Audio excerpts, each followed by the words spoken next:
नमस्कार दर्शकों, मैं हूं सोनिया और आप देख रहे हैं कार्यक्रम आध्यात्मिक ज्ञान चर्चा।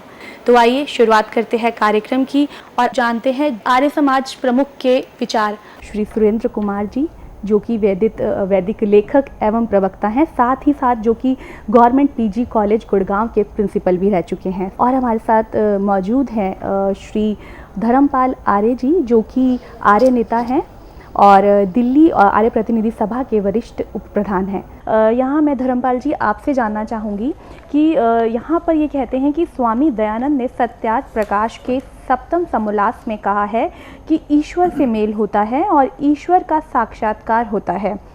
इससे पता चलता है कि स्वामी दयानंद ईश्वर को साकार मानते हैं, क्योंकि मेल और साक्षात्कार साकार का स्थूल ही होता है। इस प्रकार स्वामी दयानंद जो परमात्मा को निराकार मानते हैं, तो क्या उन्हें परमात्मा का ज्ञान नहीं है? इस बारे में आप क्या कहना चाहेंगे? सोनिया जी, आपने बहुत सुंदर प्रश्न किया। दरअसल में मैं अपने दर्शकों को एक बात बताना चाहूँगा कि स्वामी दयानंद ने जो कुछ कहा, जो कुछ लिखा,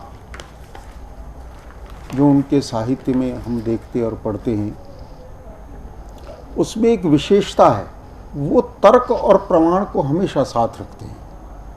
स्वामी दयानंद ने कोई भी बात कही तो वो तार्किक दृष्टि से पूरी उतरती है और प्रमाण की दृष्टि से वेद, शास्त्र, उपनिषद और दर्शन ग्रंथों का उसमें आधार है। स्वामी दयानंद की कोई भी चर्चा, कोई भी बात तर्क और प्रमाण पर खरी उतरती है। स्वामी दयानंद ने उपनिषदों के अतिरिक्त, दर्शन ग्रंथों के अतिरिक्त वेद को प्रथम प्रमाण के रूप में प्रस्तुत किया है। यजुर्वेद का ही एक मंत्र मैं आपके सामने रखूंगा, सपर्यगा शुक्रम अकायम। अकायम, यहाँ परमात्मा को वेद में अकायम कहा, उसके शरीर नहीं है, काय नहीं है। स्वामी दयानंद इस बात को मानते हैं, परमात्मा निराकार है, उन्हें इस बात को कहने में कोई हिचक नहीं। वो फंस गए ऐसा नहीं है, क्योंकि ये जाहिरा तौर पर बात है कि आर्य समाज, स्वामी दयानंद और वेद परमात्मा को निराकार मानते हैं। यदि हम बात करें संत रामपाल दास जी की, जिनके बहुत से आरोप हमारे दर्शक देखते हैं, जो कि स्वामी दयानंद की जो किताब जो लिखी गई है उसके ऊपर उन्होंने बहुत से ऐसे आरोप प्रत्यारोप करे हैं।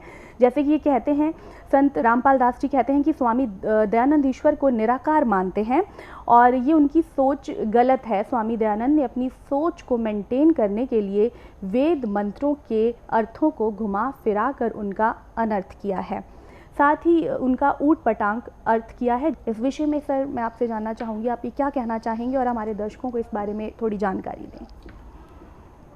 बंदी छोड़ भक्ति मुक्ति आश्रम बरवाला, जिला हिसार, हरियाणा के संचालक संत रामपाल दास की समस्या यह है कि वे शास्त्रीय परंपरा के व्यक्ति नहीं रहे। इसी कारण उनको शास्त्रीय नियमों की जानकारी नहीं है। उन्होंने विधिवत गुरु चरणों में बैठकर शास्त्रों का अध्ययन भी नहीं किया।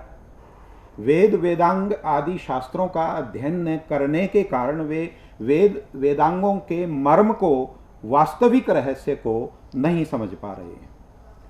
वे विशुद्ध रूप से हिंदी भाषा का ज्ञान भी नहीं रखते, उसका शुद्ध उच्चारण वे नहीं कर सकते और संस्कृत तो उनके लिए बहुत ही कठिन है। उसके नियमों की जानकारी, वेद के अर्थों को करने के नियमों की जानकारी उनको नहीं मिल पाई है। यही कारण है कि वे महर्षि दयानंद के ऊपर आक्षेप लगा रहे हैं अपने अज्ञानता के कारण।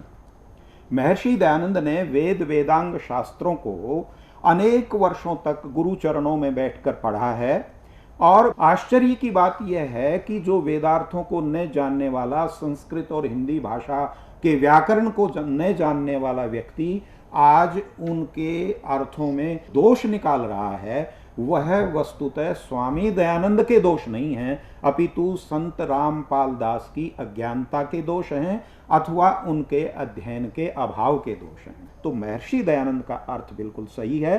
संत रामपाल दास का जो अर्थ है वो वैदिक नियमों और संस्कृत ग्रामर के विरुद्ध है। तो दर्शकों, ये थे आर्य समाज प्रमुख के विचार, और आइए अब जानते हैं जगत गुरु तत्वदर्शी संत रामपाल जी के विचार। महाराज जी, परमात्मा साकार है या निराकार है? परमात्मा सर्वव्यापक है या एक स्थान पर रहता है? आप जी के क्या विचार हैं? सतगुरुदेव की जय। बंदी छोड़ कबीर साहिब की जय। बंदी छोड़ गरीबदास जी महाराज जी की जय हो। स्वामी रामदेवानंद जी गुरु महाराज जी की जय हो। ग्रीब नमो नमो सतपुरुष को नमस्कार गुरु की नहीं। सुर नर मुनि जन साधुआं संतों सर्वस दे नहीं। सतगुरु साहेब संत सब डंडो तुम प्रणाम। आगे पीछे मध हुए तिनको जा कुर्बान। पुण्यात्मा, परमात्मा साकार है और एक स्थान पर विराजमान है, वो नर आकार है। आपको दिखाते हैं ढेर सारे प्रमाण वेदों में कि परमात्मा साकार है, नर आकार है, ऊपर के लोकों में विराजमान है, वहाँ से गति करके आता है और अपने तत्व ज्ञान को स्वयं ही सुनाता है, बताता है। कवियों की तरह वो आचरण करता है। जो ये कहते हैं कि परमात्मा निराकार है और वेदों में निराकार लिखा है, उन्होंने वेदों का कैक है भी पता नहीं। और महर्षि दयानंद पूर्ण रूप से अज्ञानी थे, उनको वेदों का कैक है भी ज्ञान नहीं था। आपके सामने अब ढेर सारे प्रमाण प्रस्तुत करते हैं। पुण्यात्माओं, ये दयानंद के चेले कहते हैं रामपाल ने ना तो संस्कृत आती, ना वो विशुद्ध रूप से उच्चारण कर पाता। अरे भले आदमियों, जैसे कोई बालक है, छोटा सा बच्चा तोतला बोलता हो तो माँ उसकी सारी भाषा समझती है। भी केम चाव है, दूध मांगे है, रोटी मांगे है, रोटी कहेगा तो भी माँ समझ जाएगी रोटी मांगे है। हाँ, दूध दूध करेगा तो भी समझ जाएगी दूध मांगे है। तो नो समझ लो, दास उस परमात्मा का बालक है और मेरा परमात्मा मेरी सारी भाषा समझता है। और इन आचार्यों ने और इन विद्वानों ने, दयानंद के चेलिया ने सारी उम्र खोदी गछामी गछामी करता ने। और ये दयानंद के चेले नो कहे रामपाल ने वैदिक रीति से वेद नहीं पढ़े। ये दयानंद ने तुमने पढ़ रखे वेद काट दी टाट, ज्ञान भर दिया, कख भी नहीं पता इन लोगों को।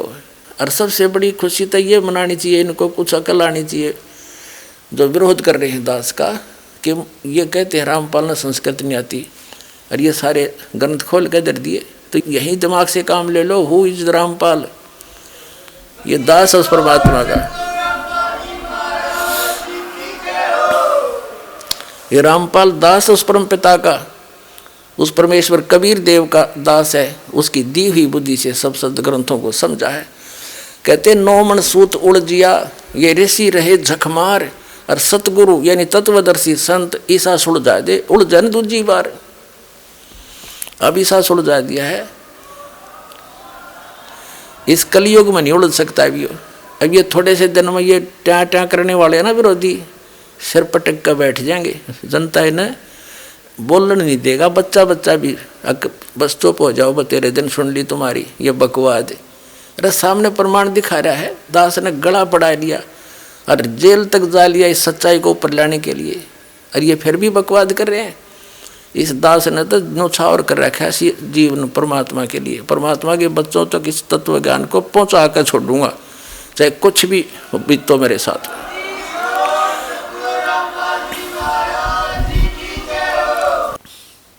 और ये महर्षि दयानंद के अनुयायी विशेषकर जो इस आर्य समाज के अंदर कुछ पद प्राप्त हैं, जो प्रवक्ता हैं, आचार्य हैं, वो अब भी इस सत्य को आँखों देखकर भी ना स्वीकार करना चाहते हैं और न ही समाज को करने देना चाहते हैं, जिसके परिणाम स्वरूप इन्होंने क्रोथा कांड करवाया। ऐसा जालिम कर्म ज्ञान का उत्तर ज्ञान से देना चाहिए, लठों से नहीं। वो तो दुष्ट लोग होते हैं जो हिंसा करते हैं। सतलोक आश्रम क्रोथा को चारों तरफ से गिरवा दिया इन अपने अनुयायियों से, झूठ बोल के, सच्चाई से परिचित ना करवा के। और 3 दिन तक वहाँ सत्संग के लिए उपस्थित भक्तों को वो परेशानी दी, उसको याद करके कलेजा मुंह को आता है। यहाँ आश्रम के अंदर नवजात शिशु, रोगी व्यक्ति, बूढ़े बुजुर्ग आते हैं। पूर्णिमा का अवसर था, सत्संग सुनने के लिए भक्तजन आ रहे थे। कुछ आ चुके थे क्योंकि 9, 10, 11 का सत्संग था जुलाई 2006 में। तो उन दुष्ट लोगों ने आने वाले भक्तों को पीटा, बहन बेटियों के साथ बदतमीजियां की, और पुलिस वहाँ साथ खड़ी थी। क्योंकि हरियाणा का जो मुख्यमंत्री है श्री भूपेंद्र सिंह, ये भी आर्य समाजी है। इन सब को इन्होंने भ्रमित किया, आचार्यों ने, जनता को भी, मुख्यमंत्री को भी, कि आश्रम के अंदर बहुत बुरा कर्म होता है। सच्चाई नहीं बताई कि दानंद के अज्ञान की खाल तार दी, उनको भ्रमित किया। और जिस कारण से पुलिस के समक्ष मुख्यमंत्री की सलाह से 3 दिन तक वो परेशानी पैदा की, हाहाकार आश्रम में मची रही। रोगियों को दवाई नहीं, बच्चों को दूध नहीं, क्योंकि बाहर से कोई भी सामग्री अंदर नहीं आने दी। और 3 दिन भूखे प्यासे भय के वातावरण में जीवन व्यतीत किया। और 12 जुलाई 2006 को, सन 2006 को आक्रमण करवा दिया, चारों तरफ से घेर लिया आश्रम को। आश्रम में उपस्थित भक्तों ने उन बूढ़े बुजुर्ग, रोगी और नवजात शिशुओं की और लेडीज़ की, बहनों की रक्षा के लिए हवाई फायर किए। और तीसरे दिन हमारे ऊपर एक झूठा केस बनाकर 302 का हमें जेल में डाल दिया, आश्रम छीन लिया, लुटवा दिया। पुलिस की प्रेजेंस में चोरियां करवा दी, एसी तक उठवा दिए। तो पुण्यात्माओं, इस सब जुल्म का कारण वो आचार्य हैं, वो प्रवक्ता हैं, जिनको स्वयं ज्ञान नहीं था कि मैं सिद्धांत सचमुच इतना बुद्धिहीन था। ना उसको वेद ज्ञान था, ना उसको खगोल भगोल का ज्ञान था, और न ही वो समाज सुधारक था। ये उनकी पुस्तकों में लिखा था, दास ने पढ़ा और आपके रूबरू कर दिया। तो इन आचार्यों को, इन प्रवक्ताओं को समस्या पैदा होगी कि तुम्हारे ही अनुयायी तुम्हें धिक्कारेंगे कि अब तक तुम के पढ़ा करते, इसमें क्या बताया तुमने, हमारे को लोक वेद सुनाते रहे। इस डर से इन्होंने जनता का ध्यान बांटने के लिए क्रोथा कांड करवा दिया। इन्होंने जब देखा कि रामपाल फंसा नहीं, आदमी कोई मरा नहीं, और ये तो बात बिगड़ गई। आश्रम का नाश करने के लिए, प्रचार बंद करवाने के लिए इन्होंने स्वयं ही एक व्यक्ति को मार डाला, क्योंकि शराब प्या के बदमाश ला रखे थे, स्वयं भी इनके अनुयायी आए हुए थे। तो इन्होंने सुनियोजित तरीके से वो जुल्म कर दिया। उस मृतक के सब लक्षण प्रत्यक्ष करते हैं कि आश्रम से चली गोलियों से उसकी मृत्यु नहीं हुई। ये लैब जो लेबोरेटरी होती है जहाँ से सरकार ने खुद जांच कराई है, उस लेबोरेटरी की रिपोर्ट में FSL रिपोर्ट वो बताते हैं, उसको बोलते हैं, उसमें स्पष्ट किया गया है। हम आश्रम के अंदर बैठे थे, आश्रम से बाहर नहीं गए, हमारे ऊपर आक्रमण किया गया। SDM रोहतक अपने आदेश में लिखता है कि मैं भी वहाँ उपस्थित था और उपस्थित पुलिस ने वहाँ पर जो प्रोटेक्शन में थी बहुत बचाव करने की चेष्टा की, लेकिन भीड़ उग्र थी, वो काबू नहीं आई। तब पुलिस ने मुझे राय दी कि इसको कब्जे में ले लिया जाए, आश्रम को खतरा है, और मैं भी सहमत था इस बात से, क्योंकि मैं वहीं पर था, SP DC भी वहीं पर थे। आश्रम कब्जे में ले लिया गया। फिर झूठा केस बनाया गया कि पंचायत आई थी रास्ता खुलवाने के लिए, रास्ता जाम वो खुद कर रहे थे। तो ऐसा जुल्म इन लोगों ने किया हमारे साथ, वो तो परमात्मा ही इनको सजा दे या इनाम दे, भगवान पर छोड़ते हैं। लेकिन हम अपने परमात्मा पर गर्व करते हैं कि उन्होंने ऐसे जुल्म किए, फिर भी हम सुरक्षित, और आज ये ज्ञान शिखर में पहुंच गया। इन सब फिटे मुँह हो जाएंगे ये।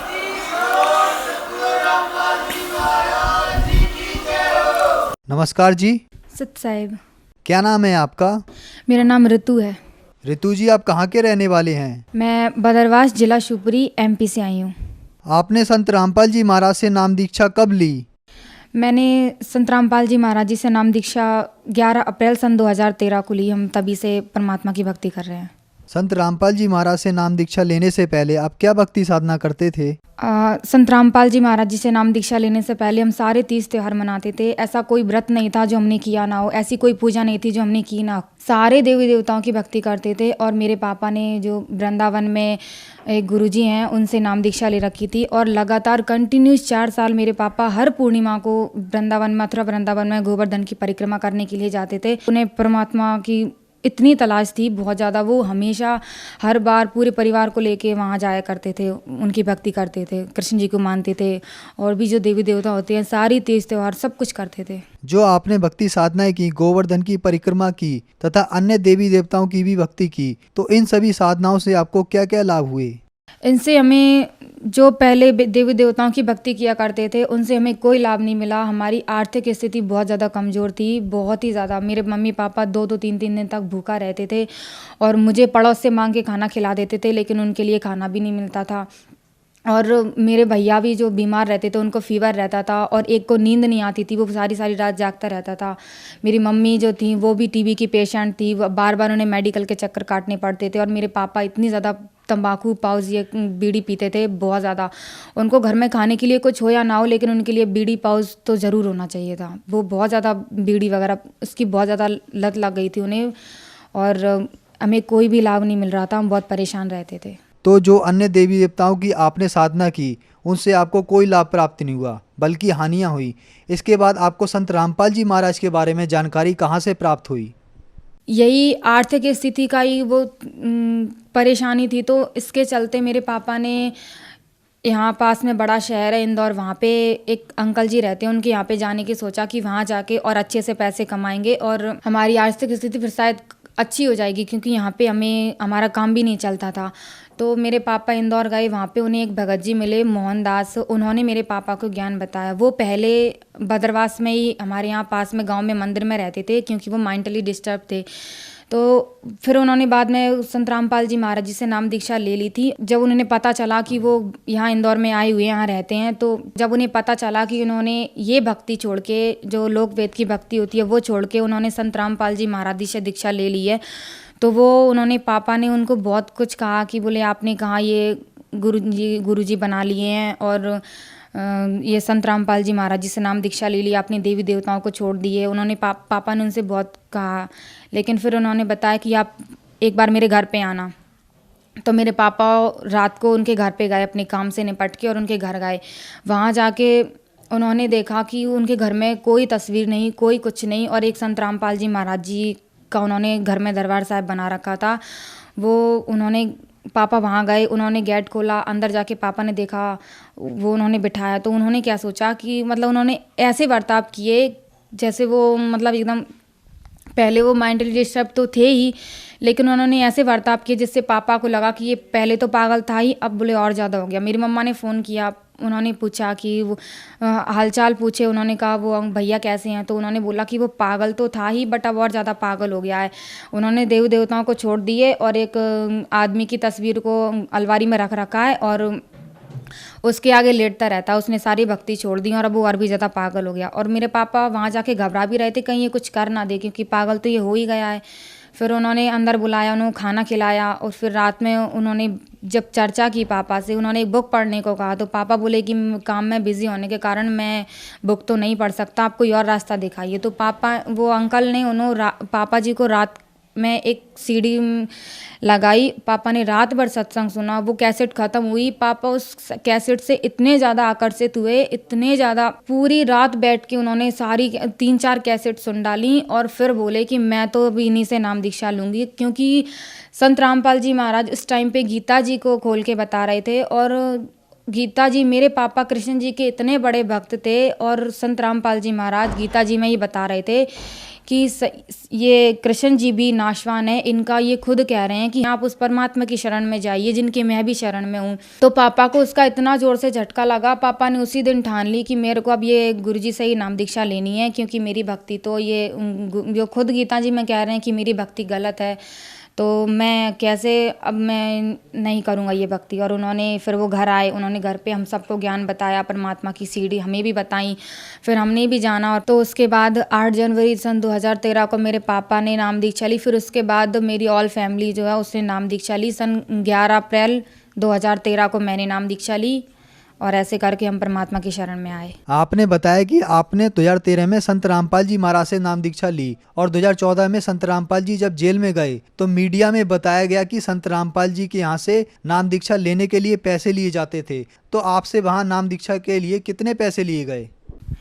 हमसे वहाँ पे कोई पैसा नहीं लिया गया। हम वहाँ पे गए, वहाँ जाके हमें फ्री खाना मिला, फ्री रहना, रजाई वगैरह सब कुछ फ्री दिया और हमसे एक भी पैसा नहीं लिया वहाँ पे नाम दीक्षा देने का। और नहीं तो हम कहीं और जो संतों के पास जाते हैं वहाँ पे चढ़ावा अलग से लेते हैं, वहाँ पे दान भी करना पड़ता है और बहुत कुछ भी चीज़ बिना पैसों के वहाँ मिलती नहीं है। लेकिन यहाँ संत रामपाल जी महाराज जी के आगे यहाँ दरबार में हम गए तो वहाँ पे हमें सब कुछ फ्री मिला, दर्शन भी हमने फ्री में किए, कोई चढ़ावा नहीं, कोई पैसा नहीं, कुछ भी नहीं। और जो ये लोग कहते हैं कि वहाँ पे पैसे लेते हैं, सब झूठ है। मीडिया ने ये सब झूठ बोल रखा है हमारे गुरुजी को बदनाम करने के लिए। उन्होंने ये सारी बातें झूठी कही हैं कि ये जो पैसे लेते हैं, बट वहाँ पे कोई पैसे नहीं लेते, ये लोगों का भ्रम है।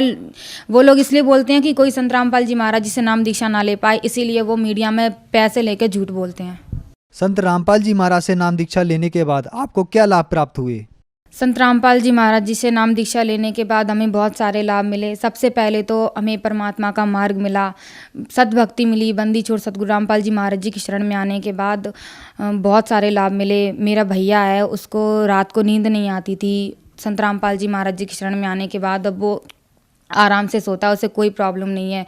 मेरा एक छोटा भाई है, वो 4 साल का था। संत रामपाल जी महाराज जी से नाम दीक्षा लेने से पहले वो बहुत बीमार रहा करता था, उसको बहुत ज़्यादा फीवर आया करता था, लेकिन अब वो बिल्कुल ठीक है। संत रामपाल जी महाराज जी की शरण में आने के बाद वो अब बिल्कुल उसको फीवर नहीं आता। मेरी मम्मी भी टीबी की पेशेंट थी, जिसके चलते उन्हें बार बार मेडिकल्स के चक्कर काटने पड़ते थे। अब वो भी गुरुजी से नाम दीक्षा लेने के बाद बिल्कुल ठीक हैं। मेरे पापा स्मोकिंग करते थे और ये ड्रिंक वगैरह भी उन्होंने पहले की हैं, अब वो बिल्कुल ठीक हैं। घर में अगर कुछ चीज़ के लिए पैसे हों या ना हो, बट उनके लिए पाउच खाने के लिए पैसे तो पक्के में चाहिए होते थे। बहुत परेशान रहते थे हम लोग और अब वो बिल्कुल पाउच वगैरह कुछ नहीं खाते हैं। संत रामपाल जी महाराज जी की शरण में आने के बाद उन्होंने सब कुछ छोड़ दिया और अब वो अच्छे से भक्ति करते हैं। और एक बार मेरी मम्मा चावल फ्राई बना रहे थे तो उन्होंने स्टोव पे कुकर रख रखा था, उसमें तेल था। वो उसका तेल का ताप इतना ज़्यादा हो गया था कि उसमें आग लगने वाली थी। मेरे पापा ने बोला कि इसको ना थोड़ा डाउन मोड पे कर दो ये बहुत ज़्यादा हो गया, इसमें आग लग जाएगी। तो मम्मी ने उसको नीचा वो उसको डाउन करने के लिए हाथ दिया, तो वो उनका हाथ कुकर के हैंडल में लग गया और वो कुकर नीचे गिर गया। मम्मी ने उसको पकड़ने की कोशिश की तो वो उनका हाथ उसमें कुकर के अंदर ही आ गया और उनके हाथ सारा तेल उनके हाथ पे गिर गया। कहाँ उस हाथ को खोल जाना था, लेकिन परमात्मा की शरण में गुरुजी से नाम दीक्षा लेने के बाद हमें इतना लाभ हुआ कि मम्मी का हाथ रेड भी नहीं हुआ, वो बिल्कुल भी उनको खरोंच भी नहीं आई, वो बिल्कुल भी नहीं जला। पापा मम्मी चिल्लाई कि हाय मैं तो जल गई। फिर पापा ने बोला कि आप घबराओ नहीं, ऐसे जल गया तो जल जाने दो, परमात्मा के सामने अरदास लगाओ दंडवत प्रणाम करके और अमृत जल पी लो, मालिक दया कर देंगे।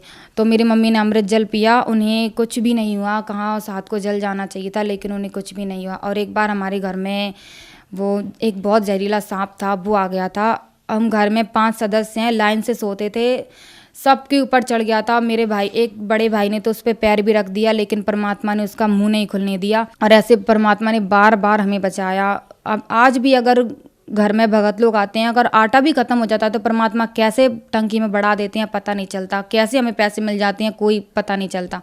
पहले इतना काम करते थे तो भी हमारे पास पैसे नहीं आते थे, लेकिन आज हम ज़रूरत से भी बहुत कम काम करते हैं, लेकिन फिर भी परमात्मा की कहाँ से दया हो जाती है कोई पता नहीं चलता। अब संत रामपाल जी महाराज जी की शरण में आने के बाद हमें किसी भी तरह की कोई परेशानी नहीं है, हम बहुत अच्छे से रहते हैं। हमारी जो आर्थिक, शारीरिक, भौतिक, मानसिक जितनी भी परेशानियां थी वो सब खत्म हो चुकी हैं और हम एक सिंपल मैन की तरह अच्छे से अपना जीवन व्यतीत करते हैं, परमात्मा की भक्ति करते हैं।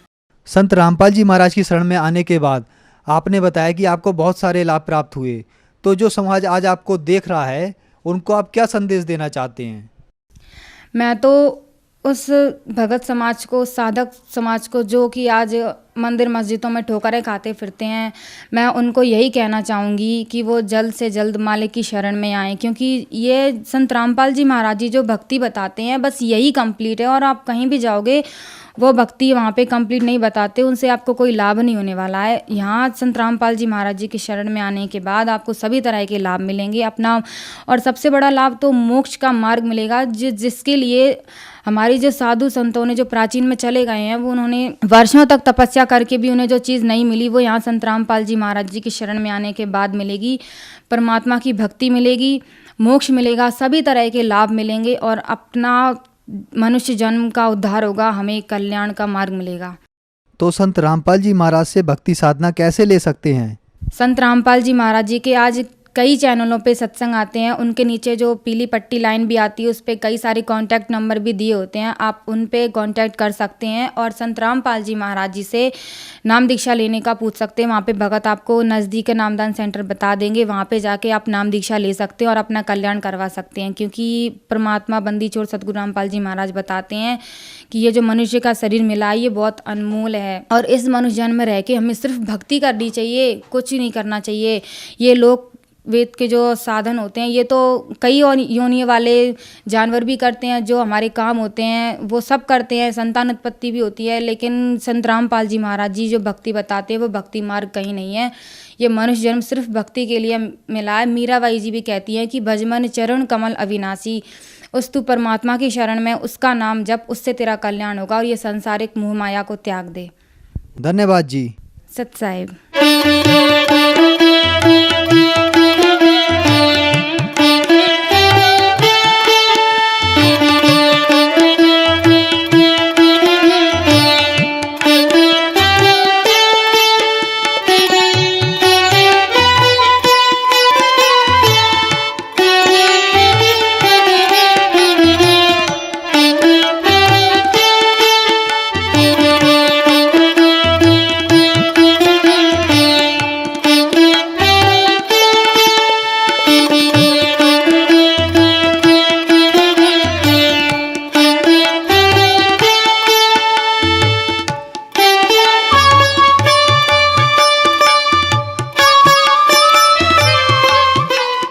आप सुन रहे थे जगत गुरु तत्वदर्शी संत रामपाल जी महाराज जी के मंगल प्रवचन। अधिक जानकारी के लिए विजिट कीजिए हमारी वेबसाइट www.jagatgururampalji.org।